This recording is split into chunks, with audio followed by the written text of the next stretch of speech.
Hello, everybody. This is Noah and John, and we are from UrbanDigs, and it is Monday, so you're going to get your Brooklyn weekly market update. John, let's get right to it. I'm looking at Brooklyn supply, came in at 31.34. Looks like it's dropping a little bit, but show me that chart. It is dropping. Noah, that's down by almost 3.5% from last week. But, usually we focus on the week over week, but I think I'd like to zoom out a little bit this week and talk about year over year performance, because we've already got a year of COVID, recovery sort of under the belts. And I think it's important, especially when you talk about the Brooklyn markets, to look at how things have been doing on a year over year basis. Because if you recall last year at this time, Brooklyn, the recovery was in full swing. It really started right as soon as the reopen happened. It was at end of June, early July. And by this time I already had a few months. So looking at supply, overall supply on a year over year basis, Brooklyn supply compared to last year down 24%.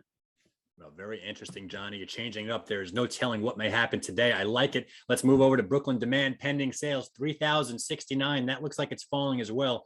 Johnny, show me that chart. Again, Noah, this is really, you're right. It's down by almost 1% on a weekly basis, but look at that year over year. That's the red line on the chart you're taking home. That is up 51% compared to last year. And even again, I said it just a few seconds ago, but last year at this time, the Brooklyn recovery was just already going crazy, and we're still pending sales up another half compared to where it was. Yeah. So, I mean, I guess both are trickling down, right? So these guys are trickling down. So, but it looks like supply is going down a little bit faster than pending sales. And as a result, this market pulse is starting to go up just a little bit. We're almost at that 1-to-1 ratio right here between pending sales and supply. So buyers are probably seeing their leverage just slightly slip away from them. Whatever advantages they got over the last couple of months is probably just starting to go the other way now, but it's not running away by any means. Let's go to the weeklies and see if there's any clues there, Johnny. I'm looking at 1 week Brooklyn supply, 215 things came on the market. That's down. Show me that chart. It is down, and here it's kind of helpful to keep the week over week. That's down roughly 26% from last week. And that's sort of as we're ending this first wave of the active season, the supply starts drifting off on a weekly level. But again, let's zoom out and look at the year over year level. That's 14% less than what was coming on at this point last year. So the supply scene in Brooklyn right now is really low, actually, if you think about how the market's shaping up.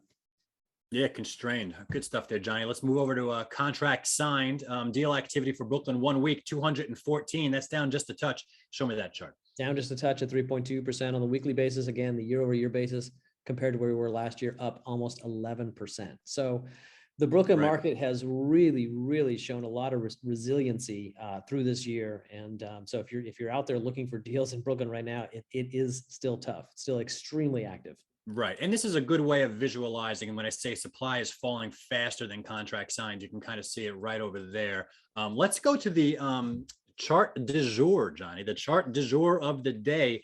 What did you whip for us today? So that dotted line there, that's the median rent for the bed count here. So we're looking at studios, and the blue and the red and the yellow lines.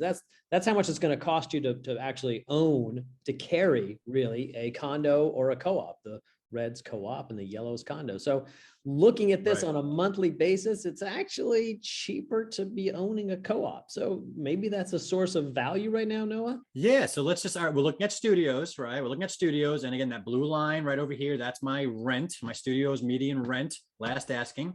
And if I wanted to buy that studio, it looks like my spread, if I buy that condo, that spread's going to be up here. So it's going to cost me more money than if I could rent it.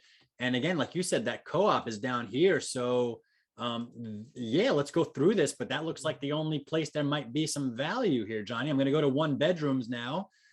There it goes. That red line just went right now above the blue line. It was down there temporarily, but that didn't last long. John, what do you see here? Well, I agree. So first of all, the spread's much wider between where the condos are versus where the studios and the where the co-ops and the rental line is. Yes. But the fact that the rental line and the co-op line are roughly the same. I mean, that still suggests a bit of value in the 1 bedroom section as well, just not as much. Yeah, and I would point out that when I look at the trend here, I don't see any kind of major things going on right here in terms of trend for these 1 bedrooms in Brooklyn. When I go to the 2 bedrooms, now we're going to 2 bedrooms, and now you can see we're above the line. Yeah. So now, if you're buying 2 or 3 bedrooms, you're probably not going to make up what it's costing to carry. There's going to be a little bit of a gap there, I guess. But what's interesting is that the Brooklyn co-op, for a brief moment, touched the condo sector, the premium disappeared, and then it came right back down. I don't know what's going on over there, but that's just an interesting take. Yeah, and again, I think what's interesting is to pay attention to that spread. So the condos, the cost for condos on the larger ones appears to be rising a little bit here. So even though rents are ticking up, it seems like the cost of ownership seems to be keeping pace as well.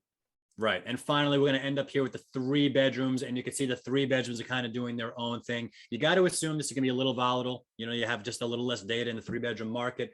So you try to like zoom out a little bit and factor out the noise. But, one can't help but see that spread that you like to see, John. The condos are going up, the co-ops are going down, but they're both well above the median rental line. Yeah, and I think that's something you're seeing in both Manhattan and Brooklyn right now, which is that condos have Right. really done very well over the last year. And I think especially the larger luxury ones have been doing better than, say, the 1 to 2 millions, or the under millions in some cases. And here again, we see the same kind of thing, like the cost of ownership for those more expensive Brooklyn units, the larger ones, is going up, and that might have to do with the higher prices for those because you're paying more in mortgage. But at the same time, we're seeing a slight tick down in the rents, even though they're basically going sideways here. All right, great stuff, Johnny. Yeah, look for those studio co-ops in Brooklyn if you want to find some type of value. If you're going to go look to rent those, the 1-beds, yeah, and the 1-beds, I guess you're kind of going to break even there, maybe. But those studios are showing up. That's the only one that's below the line, John. That's the only one that's below the line. You got to go below the line to find the value. Thank you so much for whipping up all these charts. This is great stuff. That is John Walkup. I am Noah Rosenblatt. We're both from UrbanDigs. Don't forget, you guys got questions, we got answers. Just visit our forum right over here. And if you guys want to see all the charts from this report today, just look right over here on these buttons right over here, and we got you covered. Until then, we're going to catch you next time. This has been your Brooklyn Weekly Market Update, and have a great week.